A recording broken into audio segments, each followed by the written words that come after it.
wish I could talk about the last stronghold. I wish I could, or the first one. I wish I could. I wish I could. But what I want to do, maybe I'll pick up and then leave off for the next person. And I want to go to Exodus. And maybe this will help you start. So somebody else can make up and finish. I want to go to Exodus, and I want to go to the 7th chapter. They say if you pick on people long enough, they can probably do something. That's what they say. That's what they say. We're going to find out if it's true or not.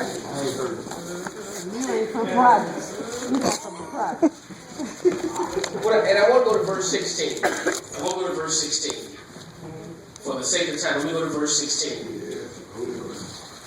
And it says, and thou shalt say unto him, the Lord God of the Hebrews hath sent me unto thee, saying, let my people go, that they may serve me in the wilderness, and behold, hitherto thou wouldest not hear.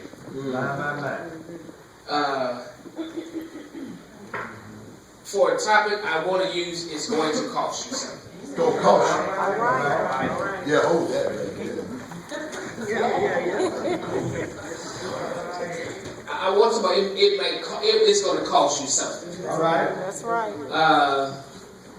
Because Sister Green laid out was, here's my quick sidebar. We talk a lot about the currency of heaven being faith. Yes, sir. That's the only way you get something out of heaven is to turn it in faith. All right. So faith is your debit card to get something out of heaven. That's good. That's good. That's good. So understand, it is going to cost you something. Yes, it is. Yes, it is. Now, what we have here at this point in time in the Bible, the people were oppressed, and it wasn't God's choice. Right. And so I heard Sister Grace say, have you ever felt like you've been in the middle of something, something's going on with you, around you, and all around you, but you just felt like you were bound. I mean, you felt like you just couldn't move forward. Yes, yes. If you haven't, hold on another day. Yeah, but there comes a point in time where you just feel like all opposition is against you for any forward momentum. Yes. See, he's gonna come. He's gonna take the mic and then start trying to fight. He's gonna take it. Now, yeah, I'm praying. But check this out. What I want you to pick up is a word in verse 17 that's not properly translated, or that there's another translation for it. Back in the Hebrew, when it said in verse 16, let my people go. We like that part. Why did he say let my people go? Come on. Yeah, but the other word in Hebrew isn't serve, it's worship. It's worship. So when he said, let my people go so that they may go and worship me in the wilderness. We got all excited about let my people go. We got thrilled because deliverance was coming to the house. But deliverance was coming only so they could worship while in the wilderness. Not out of the wilderness, but it was in the wilderness. And for so long we've been praying to get out of it, and God's been trying to get birth into us the ability to worship in it. So he said deliverance, hope this blessing really only comes to your life to help you to be able to worship in the wilderness. All right. See, we got it backwards. We want to worship and be free to be out of everything. But this is the precedent. We don't have a huge record of the people coming out of something before Exodus. Because Exodus means the coming out, the extracting. So here we go. The precedence is set. True deliverance, bringing people out, is for the explicit purpose of worship. Come on. So we can stop wanting to be free for anything other than pure worship. Now that's what's about these strongholds, because all of those are designed to keep you from worship. Now, so check it out. Check it out very carefully. Yes, sir. It said, let my people go, that they may worship me in the wilderness. In the wilderness. Now, we don't fully understand what a wilderness is in our modern vernacular. All right. We don't really get the image of a wilderness. Right. Come on. But a wilderness is more than just a mountainous place. Yes. It's a barren place. Yes, sir. It's an unfruitful place. It's the place of your job when all hell is breaking loose and it seems like nothing's being produced out of that place. That is a wilderness. See, we don't know what a wilderness is, so many of us unknowingly are in a wilderness. Tell it, Elder. Bring yourself back in here. So, can I talk to both tabernacle? Can I talk to both tabernacle? You know the reason why we have not been able to move forward? Don't come Because we have not learned to worship. in the wilderness. So they went around the circle, around and around and around, because all they ever did, he brought them out of the wild thing to make them worship. So can you identify with where we are and right now, Book Tabernacle? The only reason why we have not gone forward is because we haven't learned to worship yet. Y'all say y'all want a revival. You want revival, you want the truth. To the extent you learn to worship, you come out of whatever you're in. See, that's the difference. We want out, but we don't want to worship. We want to dance, we want to shout, but we don't want to intimately commune with the Savior. We want to be really surface, but we don't want to let it get and get all in between it. We want to be phony in faith, but He knows everything. So why keep hiding everything else? So now let me quantify this, because the scripture I was looking for was in 2 Samuel 24 and 24. That was the scripture I was looking for, because what David realized, David was getting ready. David was getting ready to move forward. He was getting past all the hurdles and everything he had been through. He was ready to move forward. And at that point in time, somebody was going to give him a sacrifice. Come on. You didn't catch it. Yeah, come on. Somebody else was going to give him his sacrifice. Come on. But what did he say? What did he say? Preach, brother. Did y'all see 2 Samuel 24:24? Preach. What does it say? He said, get to the good part, up to this part. He said, I won't offer up anything that doesn't cost me that don't cost me something. It's going to cost you something to come out of this. You're not coming out just because you want out. You're not coming out just because you declared out. It's got to cost something. And the move that God is waiting to make is all predicated upon the sacrifice you're willing to make. If you're willing to pay the price, then you're coming out. But to the degree you sit back and just look and say, you know what, we're going to do it, it's all good. Look at the new building. The building is beautiful, it's a beautiful building. It ain't cost you nothing yet. Come on. Y'all don't understand. It ain't cost you nothing in that building yet.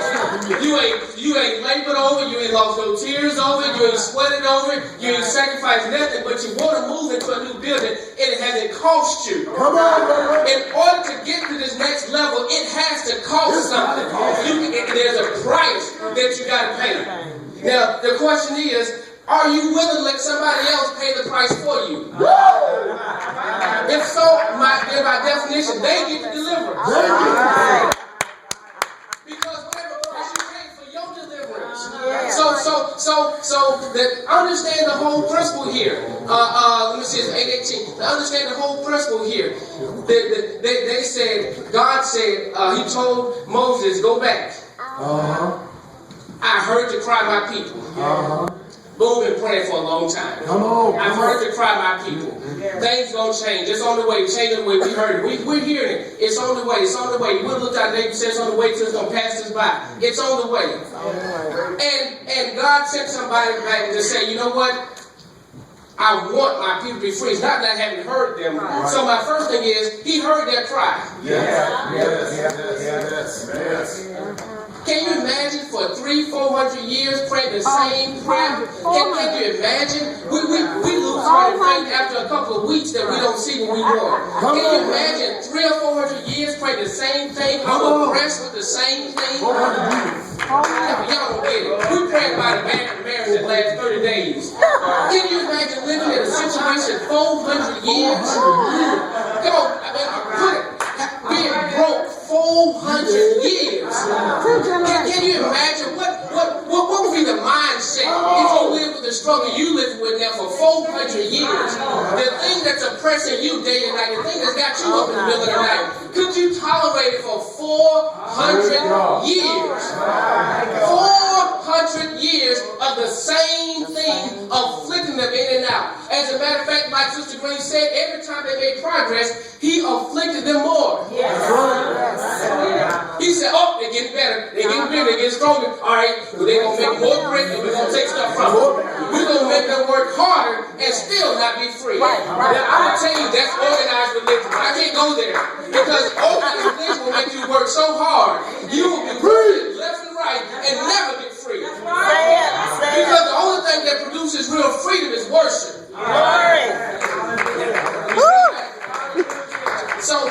So Moses said and said, let my people go. For the sole point that they could go to a dry place and get some water. Go to a dry place and get some water. I'm back. So here we have these two scriptures now. These are and understand the essence of worship. These were people that were oppressed, and they was just as dry as the wilderness. See. You got to catch revelation. Sometimes we mirror our environment. Come on. He sent some dry people to a dry place. Come on. And what they wanted was water, but he sent them to a dry place. And the Bible said that God uses the strange things, I call it the unusual things, to confuse. So while you praying for deliverance, he's got you staying in the same spot. Now that doesn't make natural sense. But could it be that your water is coming out of the wilderness? Could it be the thing that you want the most is sitting in the wilderness waiting for you to get to the wilderness to worship? Could it be? Could it be that everything you've been looking for is in the very place you've been trying to avoid? You're preaching to yourself. Now, I'm going to tell him. When he get done, I got it. Well, is this true in the New Testament? I submit the New Testament, Paul and Silas was in the prison. They were. They were in the prison in chains, locks, and bonds. They was in there, and we know how did they get out?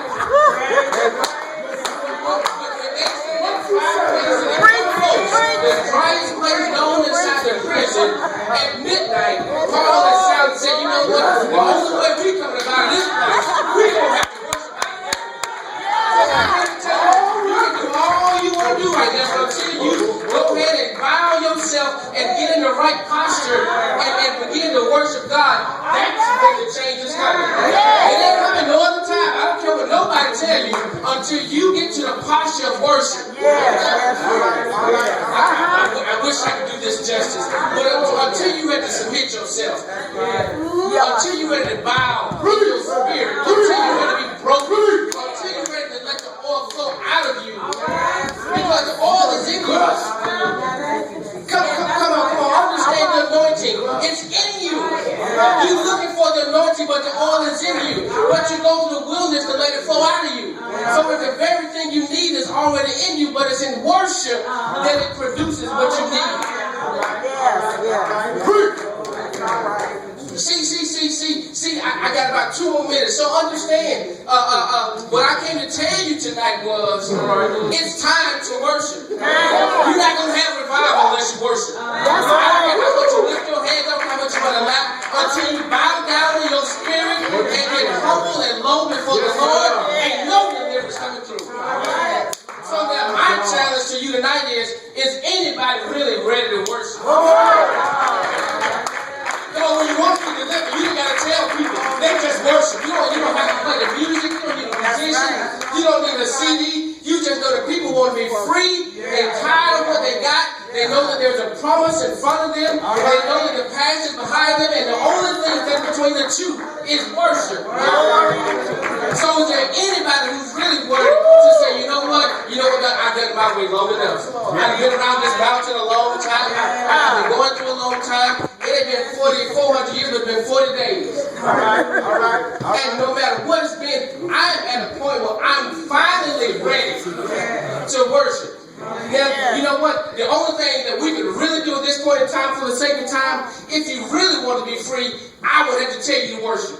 Right? That's how I know you're going to be free. You have to tell somebody. If the doctor tells you that you got cancer, take 3 pills, and you'll take the pills. That's right. When you want to be free, somebody at TV is saying worship. Now,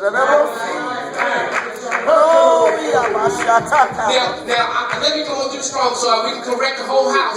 Nobody got to tell you what to do anymore. When you want something and you know what to do to get it, just start doing it.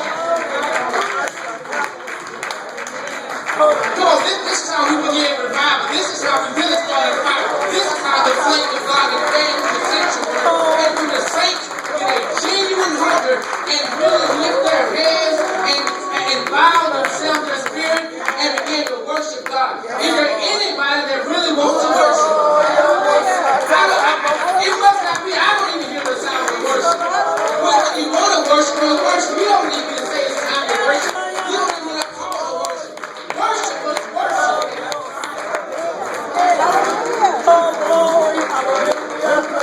Where are the worshipers? The Father seeketh such to worship Him.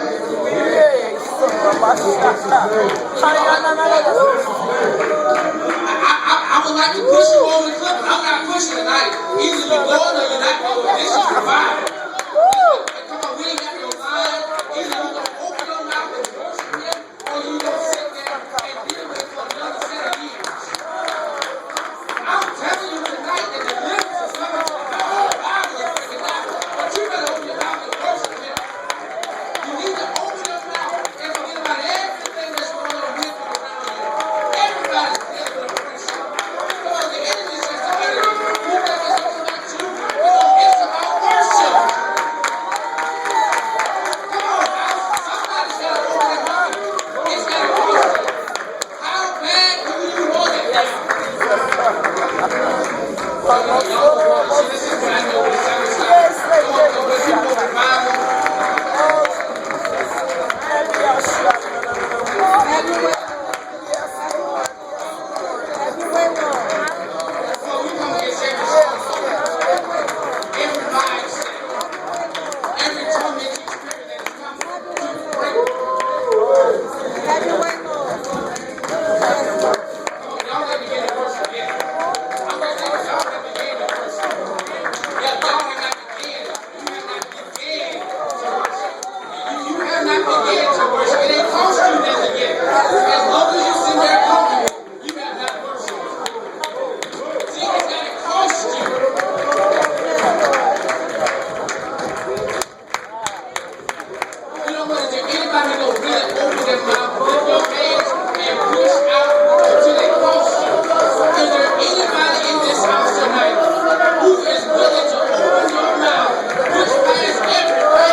Come on, open your mouth.